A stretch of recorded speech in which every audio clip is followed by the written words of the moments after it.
A fragile 6-year-old girl, holding a baby wrapped in a torn blanket, knocks at the towering gates of a billionaire's mansion. Her lips tremble as she whispers, "Please, help us." The ruthless CEO, Ethan Caldwell, opens the door, cold as the winter wind. But what he says next will leave everyone speechless. The night was merciless, the snowstorm howling like a beast tearing through the city, burying streets under white silence. But for Lily, the silence was broken only by the sound of her baby brother's fragile whimpers as she stumbled barefoot along the frozen path. Her tiny arms clutched Noah tight against her chest, his breath shallow, his blanket soaked through with icy flakes, and though her fingers were numb, she pressed on because stopping meant death. Each step sent pain shooting through her trembling legs, but the glow of a grand mansion flickered in the distance, tall gates looming like iron guardians, promising warmth but also warning her to stay away. And yet desperation gave her courage no child should have to summon. She reached the gates and with what little strength remained, lifted her fragile fists and knocked. The metallic clang lost in the storm at first, so she knocked again, harder, until the sound echoed, until her knuckles bled from striking steel, until hope felt like a flame about to go out. The cold wrapped around her body like chains, her golden hair plastered wet against her tear-streaked face, lips trembling as she whispered through chattering teeth, "Please, someone, help us." Her words breaking like glass in the air. Noah stirred weakly, coughing, and Lily's heart raced with terror, pressing his tiny head closer to her neck, trying to give him warmth she no longer had herself, whispering, "Hold on, baby, hold on," even as her own voice cracked. Inside, beyond the frosted windows, the world was different. Warmth, light, wealth. Ethan Caldwell, the millionaire CEO whose name was feared in boardrooms, lounged in a leather chair, his sharp blue eyes fixed on financial charts glowing on his screen, his voice cold as he barked into the phone, discussing $1 million deal as though human lives were just numbers, while outside, an actual life, woe of them, fought for survival. He paused when faint banging reached his ears, irritation knitting his brows. Who dared interrupt him at midnight? He muttered to his assistant on the line, "Handle it tomorrow, I'm done for the night," and rose with annoyance prickling his skin. Each step toward the entrance echoed across marble floors, his hand adjusting his tailored jacket, his mind already shaping the cruel words he would throw at whoever had disturbed his peace. Meanwhile, Lily's knees buckled under her, and she collapsed onto the snow, struggling back up with a cry of pain, leaning her thin frame against the gate, praying it would open, praying someone inside still had a heart. The storm lashed at her mercilessly, snowflakes clinging to Noah's lashes, but she wiped them away with shaking hands, whispering, "Don't cry, baby. I'll find us a home, I promise." Though she had no certainty, only faith as fragile as her own body. From within, Ethan's footsteps drew closer, the golden light spilling onto the icy porch as the heavy oak doors creaked open. For a long breath nothing moved. The rich man stood framed in warmth and the little girl huddled in snow, their worlds colliding like fire and ice. Ethan's gaze swept downward, and what he saw made him falter. A child, soaked to the bone, eyes swollen from tears, clutching an infant with the ferocity of a soldier guarding treasure. For one flicker of a second, something old and buried stirred in him, but he masked it with a frown, his voice slicing through the night like the storm itself as he demanded coldly, "Why are you here?" Ethan's question still hung in the frozen air, sharp and merciless, when Lily's small body seemed to fold in on itself, her knees sinking into the snow as she tightened her grip on Noah, her lips pale from the cold yet brave enough to plead again, her voice breaking with the rawness of fear. "Ease, sir. My baby brother. He'll die out here." The sound of those words didn't feel like begging. They rang out like the last cry of a soul pushed against the edge of despair, a fragile bell tolling. In the storm, forcing Ethan's gaze back to her trembling face. His jaw tightened as if to mask the flicker of unease that sparked deep inside him, and though his eyes narrowed, the steel in them was fighting something softer, something he had buried for years. With a humorless chuckle, a sound colder than the night itself, he sneered, "Do I look like a shelter?" His words dropped like stones, heavy and cruel, designed to push her away, to remind himself that his world was money, not mercy, deals, not desperation. He began to push the door shut, the creak echoing as the golden warmth of the mansion threatened to vanish from her sight. But just then, a sound broke through, fragile, yet piercing, a cough, weak, brittle, and terrifyingly small. It came from Noah, his tiny chest convulsing against Lily's arms, the sound like glass shattering in the silence. Ethan froze, his hand still on the polished brass handle, his heartbeat stuttering at the raw vulnerability of it.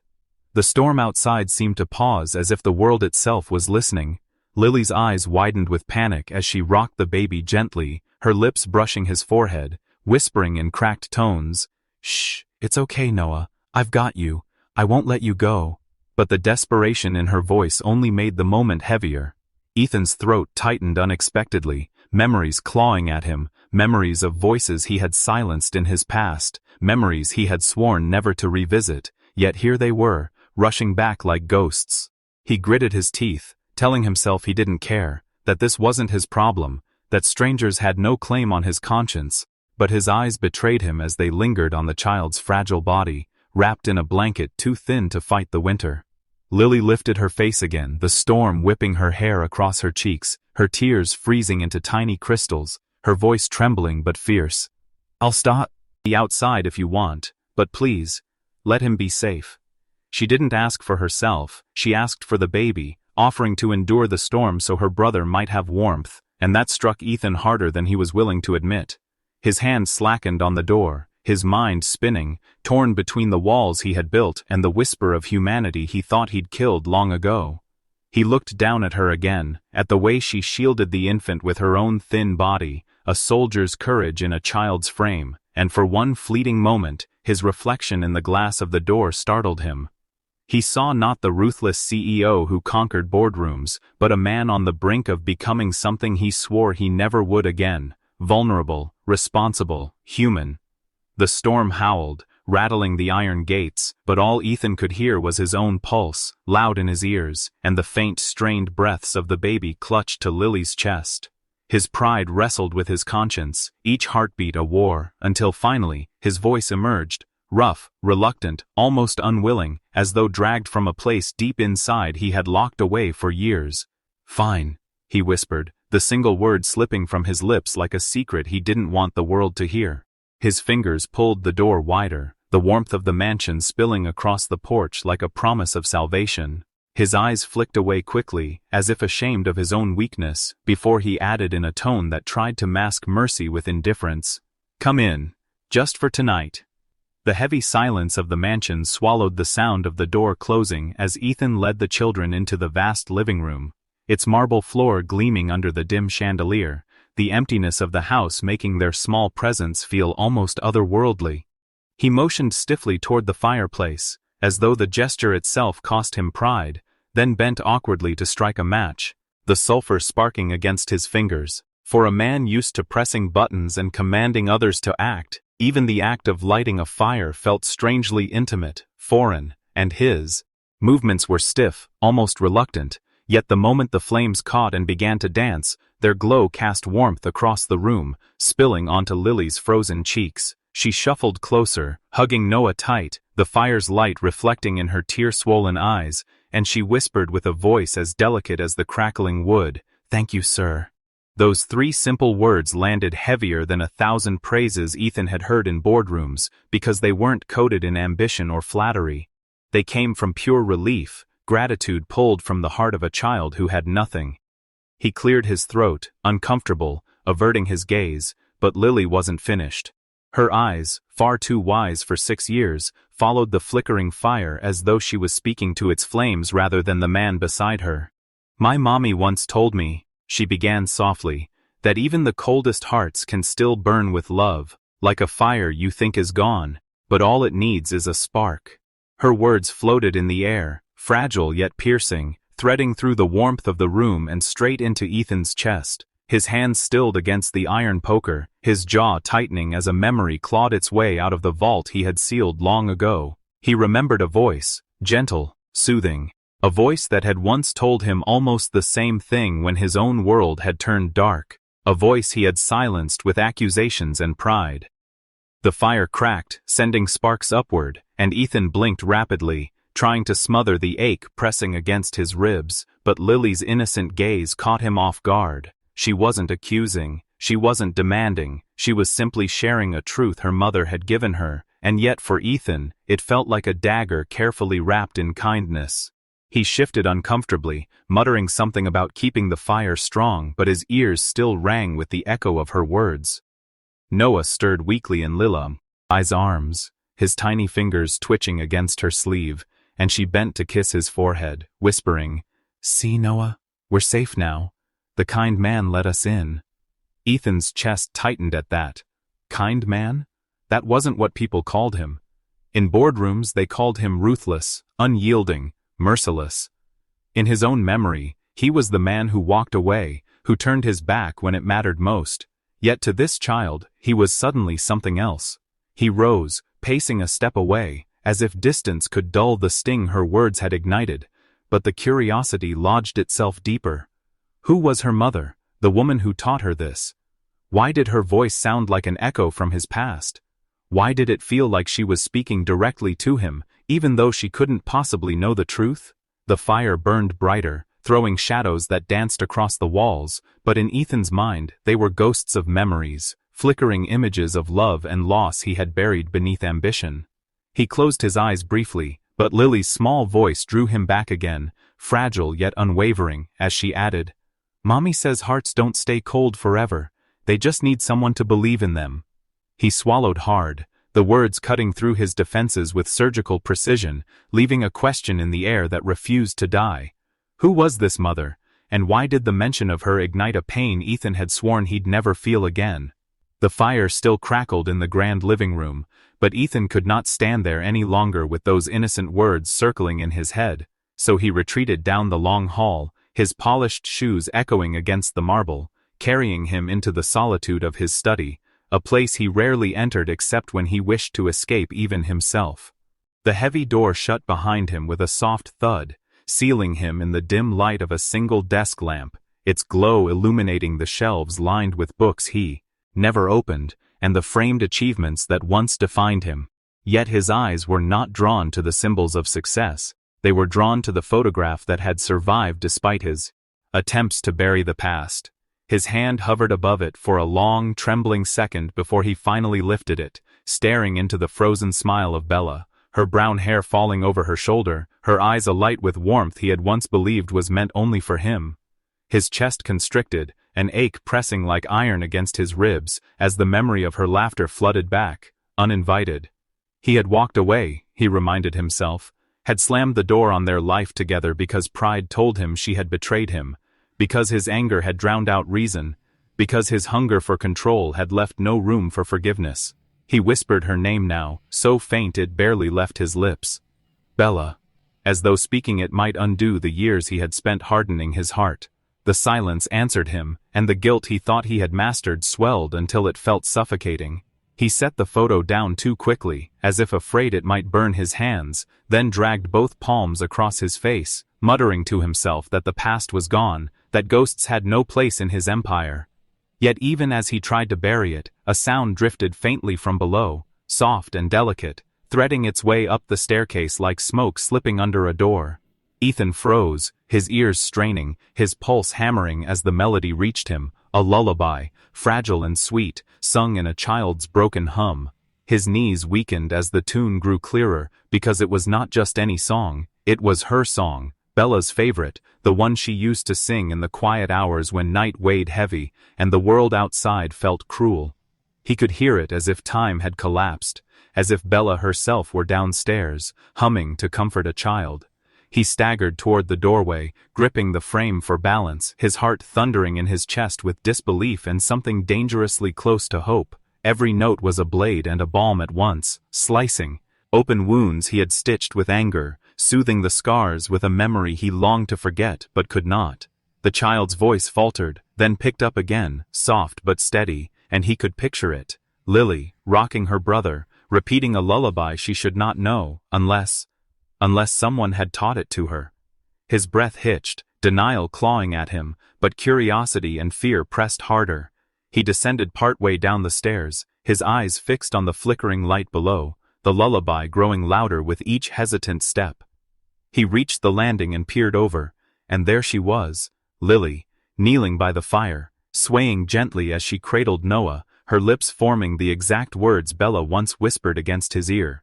Ethan's hand gripped the railing, knuckles white, his throat closing as the world tilted beneath him. He could not stop himself. The question escaped before reason could silence it, a whisper rasping through his disbelief. How do you know that song? Ethan froze at Lily's innocent words, his heart thundering against his ribs, as though every beat carried the weight of a truth he had fought for years to bury.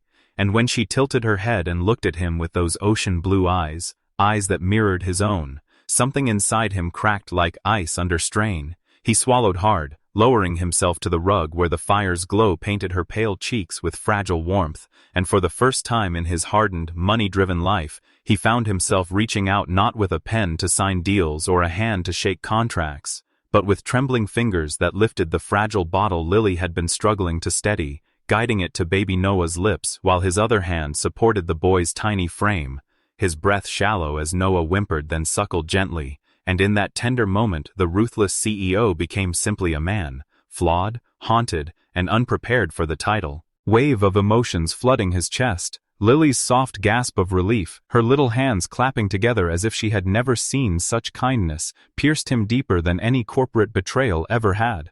And as he gazed at her innocent smile, he could not stop the memory of Bella's voice echoing in his head, the way she used to hum lullabies while sitting by the window, the way she had begged him to believe her when accusations tore them apart, the way he had turned his back without a second thought, convinced love was weakness. His throat tightened and his jaw clenched, but still he kept feeding Noah, his large hands almost shaking under the weight of something far heavier than the child, regret, guilt, longing, and when Lily whispered softly, "You're kind, sir, even if you don't want people to see," he nearly broke, his eyes flicking toward her, searching for denial or mockery, but all he found was raw innocence that expected nothing in return, and suddenly he realized how empty his mansion felt, how hollow the million-dollar deals sounded, how cold every echo in these vast rooms had been until this very night. Noah's breathing slowed into contented sighs, Lily leaned her golden head against his arm, and Ethan felt the unbearable truth circling like a shadow he dared not name yet, because if he admitted what his heart already screamed, that this child, this girl, this fragile family might be his own flesh and blood, then his entire world of pride and lies would come crashing down. So instead he forced a fragile smile, whispering, "Just don't get used to this," though his voice wavered, betraying the storm within. Lily nodded with the wisdom of someone far beyond her 6 years and replied gently, "That's what Mommy says too, but hearts don't listen to rules," and her words echoed in his soul as the fire crackled louder, wrapping them in warmth that felt like the beginning of something he thought was long dead. While upstairs the ghosts of his past seemed to stir, whispering that the truth was coming, whether he was ready or not. Ethan tightens his grip on Noah and stares into Lily's eyes, so achingly familiar, his mind spinning with one terrifying question. Could she be mine? Ethan's fingers trembled as the tiny golden locket rested in his palm, its warmth searing his skin as though it carried the fire of 1,000 forgotten memories. And when he gently pried it open, the hinges creaking softly in the hushed room, his breath caught violently in his chest. On one side was Bella, radiant and smiling the way she had looked before betrayal had shattered their world, and on the other side was himself, younger but unmistakably him, his arm around her shoulders, his smile real, unguarded, a man who had once believed in love. His heart lurched, his stomach twisted, and for the first time in years, the unshakable Ethan Caldwell felt his entire being unraveling as a wave of shock, rage, and raw denial crashed over him, drowning the ruthless CEO beneath the guilt of the man he had abandoned in the mirror years ago, and his eyes darted toward Lily, curled up by the fire with her baby brother in her arms, her chest rising and falling with the innocence of sleep, her golden hair spilling across the blanket, her lashes damp with dried tears. And all at once he saw it, her features, her chin, those impossibly familiar blue eyes that had haunted him all night, the truth staring back at him through the fragile face of a child he had unknowingly fathered, the child he had denied by walking away from Bella when she needed him most. A shiver ran through him, though the fire blazed brightly, sweat beating at his temple as his heart hammered painfully, each beat screaming a question he had been too blind to ask. What if she has been mine all along? He stumbled backward into the shadows of the study, the photo still clutched in his hand, his mind tearing apart with memories of that night years ago, when accusations had poisoned his trust, when pride had been louder than love, when he had slammed the door on Bella's pleas, telling himself she had betrayed him even as doubt gnawed deep inside, and now the universe had dragged him face to face with the consequence. This child, this innocent girl, this symbol of everything he had thrown away. His throat burned as he whispered brokenly, "No, it can't be. She's mine?" His voice cracking with a vulnerability he had buried beneath steel and money, and the sound of his own confession horrified him, echoing through the vast emptiness of the mansion as though the walls themselves wanted him to hear what he had done. He pressed a hand to his chest, suffocated by guilt, yet drawn uncontrollably toward Lily, who shifted in her sleep, murmuring something soft, a fragment of the lullaby Bella once sang, and Ethan sank to his knees beside her, torn between the urge to flee from this unbearable truth and the desperate need to claim her, to make up for every day she had lived without knowing her father, to undo years of heartless decisions that had carved him into the man he despised. He stared at her tiny fingers curled protectively around Noah, and the sight shattered the last of his defenses.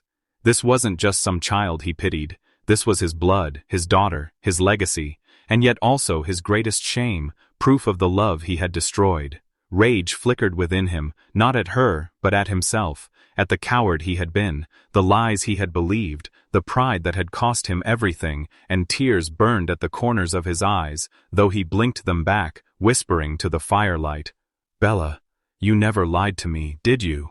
The weight of the locket grew heavier in his palm, a symbol of everything he had lost, and everything he still might lose if he didn't act now, and as the flames cracked louder, Ethan realized there was no turning back. The truth was out, the ice around his heart had splintered beyond repair, and the only path left was to face Bella, to face forgiveness or damnation, to finally admit to himself and to the world that the little girl sleeping peacefully by his fireplace was not just a stranger begging for shelter in a storm. She was his daughter, his flesh, his redemption, and perhaps his only chance at becoming the man he should have been all along.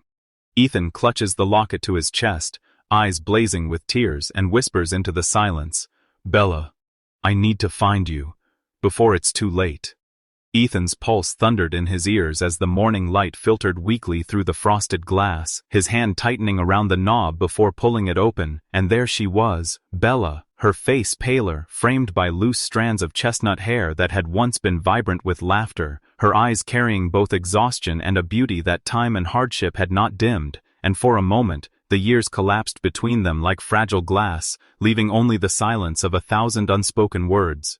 She clutched her worn coat tighter around her trembling frame, and in her gaze Ethan saw recognition, sorrow, and a strength born from suffering, a strength he had never understood until now, and the air between them thickened, every breath sharp with regret, history pressing down like a weight neither could bear to lift alone, until Ethan's voice, hoarse and ragged, broke the silence. "Why? Why didn't you tell me?" But Bella only flinched, her lips trembling, tears gathering, before she whispered back with raw pain, "You never gave me the chance. You left before I could." His chest constricted, denial and guilt colliding in waves, and his hand shot up to his hair, gripping it as though the gesture could tear away the torment, his words bitter, desperate. I thought you betrayed me, Bella, I thought—" But she cut him off, her voice shaking but strong. "You thought wrong, Ethan. I begged you to trust me, I begged you to stay, but your pride was louder than my truth, and when you walked away you left more than me behind. You left our daughter." The words struck like thunder, and Ethan staggered, the locket still heavy in his pocket, proof of the revelation he could no longer deny, his throat dry as he rasped, "So, Lily, she's—" And Bella nodded, sobs breaking through. "Yes, she's yours. I carried her alone, I raised her alone, and you weren't there when she asked why her father didn't love her. The confession shattered him, his knees threatening to buckle, his heart imploding with every regret he had buried beneath skyscrapers and wealth. But Bella wasn't finished. Her tears streamed freely now, her voice cracking. "And when I thought life might give me another chance, when I remarried, he was kind, he loved Lily like his own, but fate was cruel again, and Noah was left fatherless before he could even say Papa. Do you understand now, Ethan? Do you see what your choices cost me? Cost them?" The weight of her words pressed into the hollow spaces of his soul, and Ethan reached out instinctively, wanting to bridge the chasm, but Bella recoiled, her arms folding across her chest like armor, her eyes blazing with both pain and defiance, and for the first time Ethan realized forgiveness wasn't a gift she owed him, it was a mountain he would have to climb with bare hands and bloodied knees. His lips parted, searching for words, but none came. All the power, all the money, all the ruthless control he had wielded for years meant nothing here, before the woman whose heart he had broken and the child he had unknowingly abandoned. Silence stretched, filled only by the crackle of the dying fire within, and the haunting rhythm of two hearts that had once beat as one but now throbbed with distance and hurt, until the soft padding of tiny feet broke the moment. Lily, her golden hair mussed from sleep, blinking as she rubbed her eyes, dragging her blanket with one hand and clutching Noah with the other, and when she saw her mother standing there, she gasped with joy, dropping everything to run into Bella's arms with a cry of "Mommy!"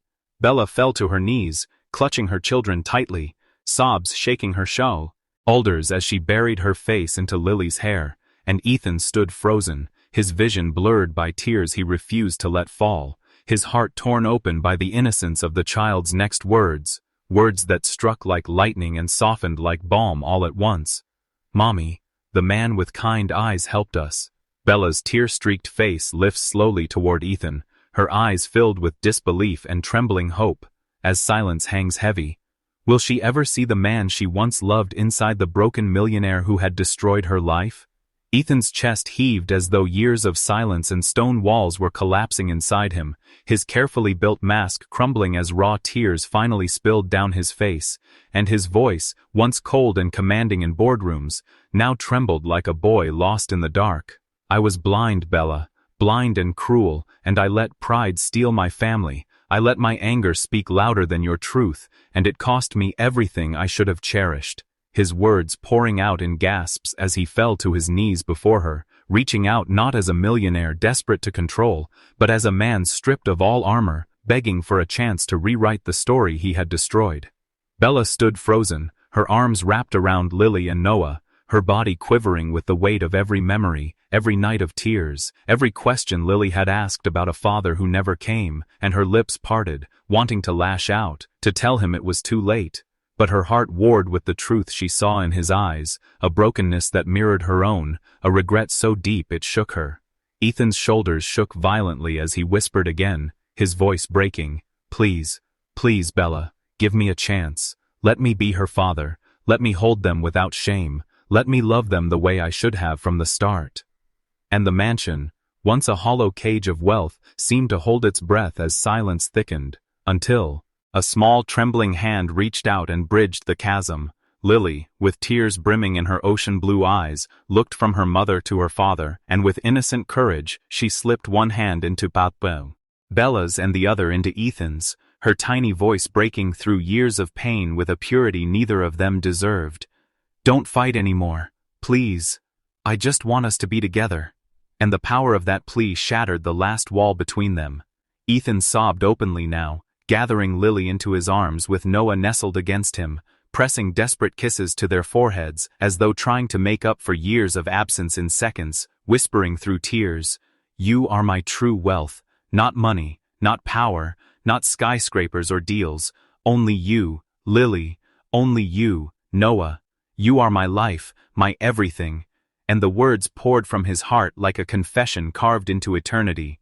Bella's tears spilled freely as she watched, torn between rage and love, pain and healing, her heart aching at the sight of the man she once loved holding their children as if they were the only treasure left in the world, and though forgiveness was not a door she could fling open instantly, a flicker of something she thought had died sparked within her chest. Hope, fragile but real.